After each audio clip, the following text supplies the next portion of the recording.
Thomas Graham, FRS, in 1876. Hasn't changed. It's the most absorbent, right? So you get it working for palladium, it's not going to be the same as nickel. Sorry, bad argument, sorry. Military. Good for military. Few people were interested in what he was discovering. He submitted a patent and wrote a book, but did not make the details of his discovery available to the general public. No. He submitted a patent and wrote a book. Yeah. He discovered that electrons could form an unusual type of assembly around clusters of ions. He found these clusters to be... Now, okay. He's couching this as clusters of ions because he wants to talk to his own understanding of how LENR works. So that's why he says around clusters of ions. No, not quite. They can be charged clusters and they are stabilized by ions. Okay, all right.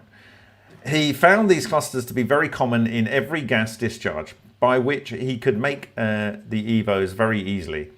When they passed through matter, they created a very precise hole. He was able to identify nuclear reactions on the sides of the holes. Once again, the phenomenon was rejected by conventional science because it conflicted with conventional understanding, just like LENR. So, talking about conflicted, I'm conflicted as to where the call for Ken Shoulder's work to be removed from the LENR database was in 2003. Specifically, Ken was promoting experiments in 2003 that could be conducted all over the world at very low cost, proving that exotic vacuum objects could do transmutation. 10 full years was wasted. If that document had been promoted, Ken got the message out there and didn't end up with this, but did not make the details of his discovery available to the general public. I think he's trying to do that here, actually. I think in this document he's trying to, if I read this correctly, make and use EV reactor spectrometers by the hundreds, inundate the opposition with a massive array of facts on low voltage transmutation. I am furious. I am furious that this document was censored. 10 years in which he could have got this information out to the public. He died in obscurity. I am absolutely ragingly furious about this.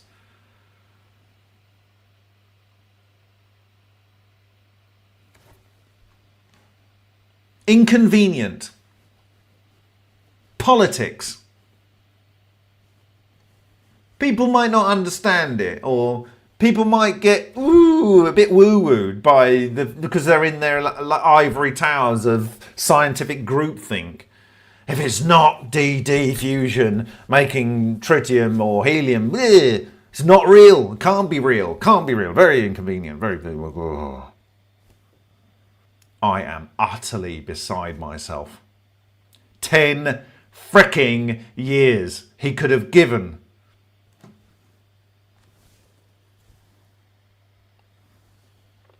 I'm asking the community to appeal to Jed Rothwell now to reinstate those papers.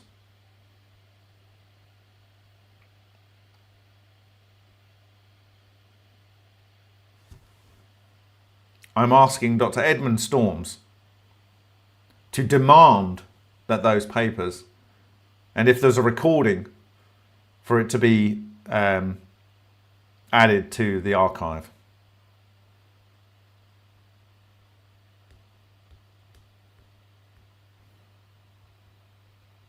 So much wasted life.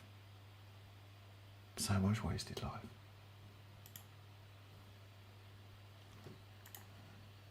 This was not a man who's trying to hide things from the public. This sentence does not, but did not make the details of his discovery available to the general public.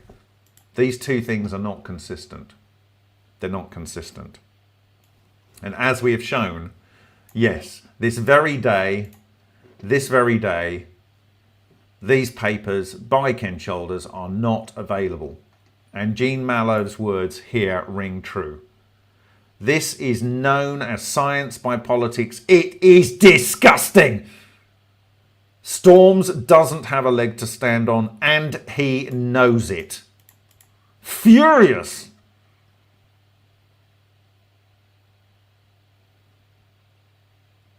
This is when someone trying to be helpful and well-meaning loses humanity a great opportunity.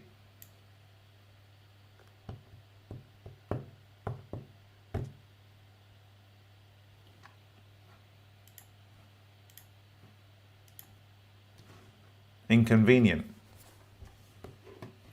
All of this stuff.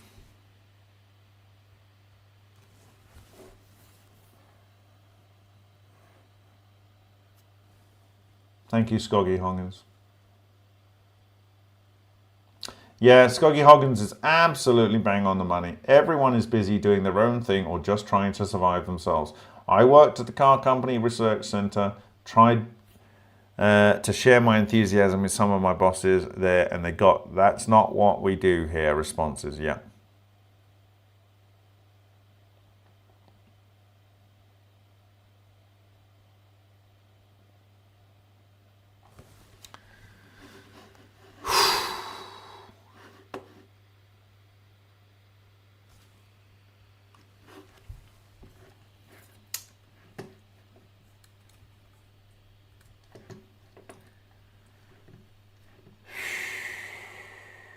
We've literally had to talk about a load of dead people. But Jed Rothwell is alive. And so is Dr. Edmund Storms. I think Dr. Edmund Storms, by answering my question honestly and by his sentiment in his 2023 book, has partially atoned. I'd like to know whether it was driven by Rothwell or Storms. But I think Storms' last action at this conference, if it was partly to atone, it must have been difficult for him to answer my question, but he did. But you know, you can't give a Nobel Prize to a guy that's dead. And Ken Shoulders is dead and he worked alone. So when Edmund Storm says that is where the Nobel Prize is,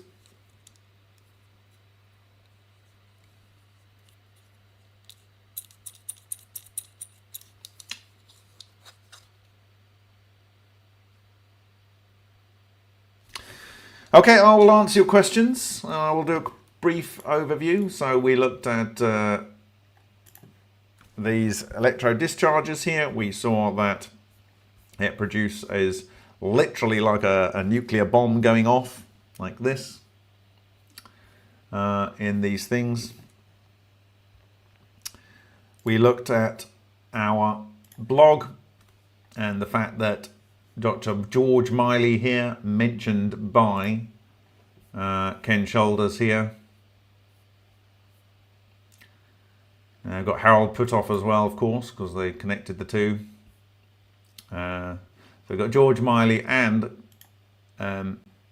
Edmund Storms both referred to by Ken Shoulders. We talked about Samuel P. File and his where are we here? His letter to Bockris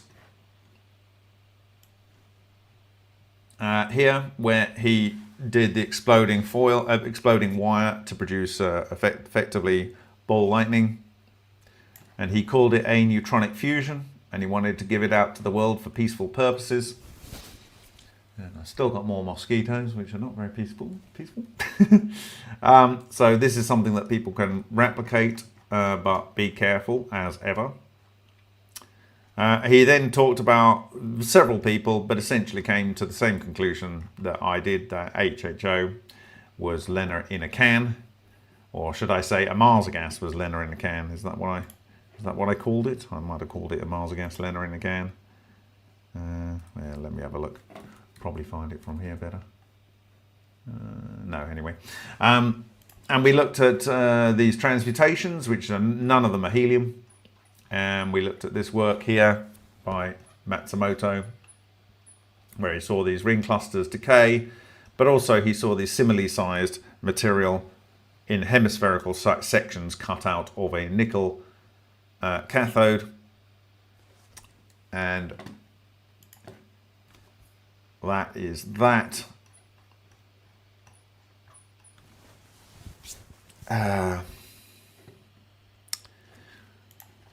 And then we looked at this sequence of Gmails where two people that were censored, well, it's actually one person that's being censored, is attacking Dr.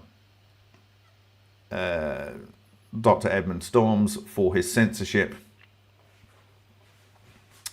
and refers to Mallow's disgust at it and the fact that it's still not being corrected in 2013, and here we are another 12 years on from that and it's still not being corrected, and that Ken Shoulders himself was aware and was upset as to why it was not shown.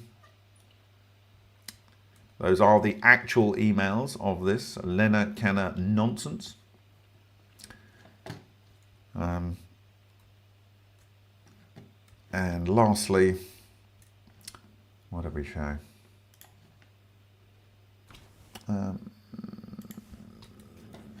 That's about it, really. We showed that there was this weird transparency effect, and I think this is to do with coherent matter wave and also torsion fields. And I gave a hypothesis for why that would occur. And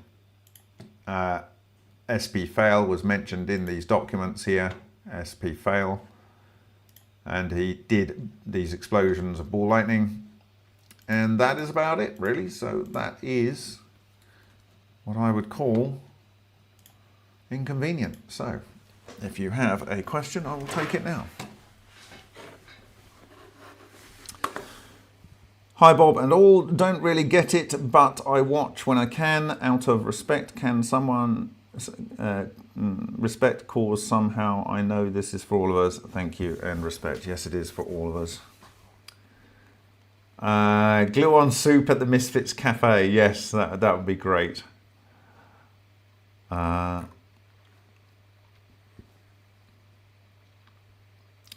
Squirrel has said, hey Bob, don't forget to tell us about the Philadelphia experiment in the Cosmic Summit. Oh, you're going to hear my take on that.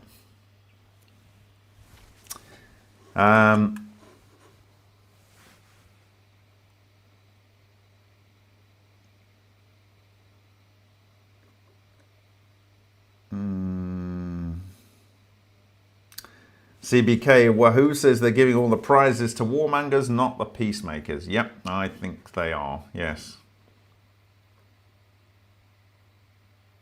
In fact, of course, you know, the Nobel Prize was by someone who made, you know, dynamite, Alfred Nobel. I was told by a friend at a birthday party earlier today about this Czech author, and I'm going to find it. They wrote this book called, the book is a Czech book. It's apparently very famous. It was written in the early part of last century, and it's called Krakatit, and it was named after Krakatoa. And you can go and look at it on Wikipedia. It's Krakatit, so Krakatit. And it was filmed in 1948 in Czechoslovakia. And essentially the plot is this guy invents this incredible new explosive, and it starts with him in hospital with all the burns on his hands and stuff, and then he's like, you know, what do I do? Do I release this? Because it's like, you know, a huge scientific invention. And it's all about the dilemma that he faces releasing this technology that maybe can cause a lot of harm. And he basically, when it came out, it was obviously after, in the 1950s, they were saying it was like sending a message about, you know, should science invent things that just kill people, and maybe we should learn a lesson from it. So it's called Crack a Tit.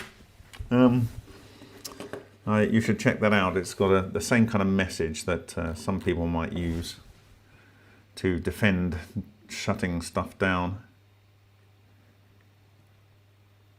For me, one of the delights of reading and going through this little bit of research for you guys today was reading the fact that Ken Shoulders used to run around in a helicopter to do his shopping and to visit people. It's definitely... he's living the life we should all be living if various pieces of technology weren't covered up. Let's put it like that.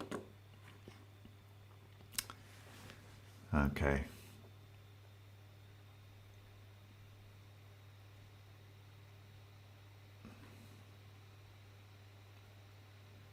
So UFO says, have you heard anything from your sources about ongoing work of Sapphire or Orion? Yeah, they're still going, but they basically went dark after they took the information from the CIA or whatever it was, the classified documents, so the classified patents rather. So I don't know.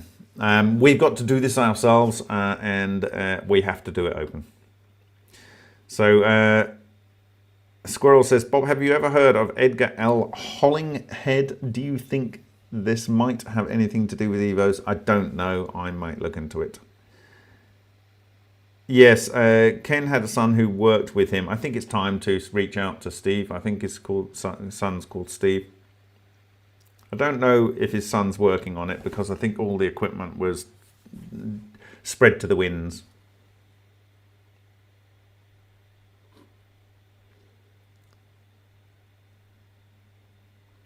Yeah, I would like to speak to Ken's son. They did work together at the end.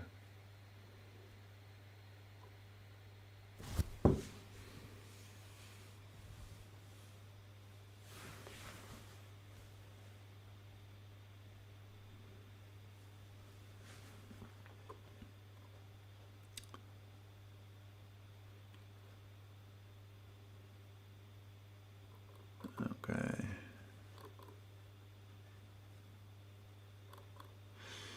All right, well, I'm not good at tracking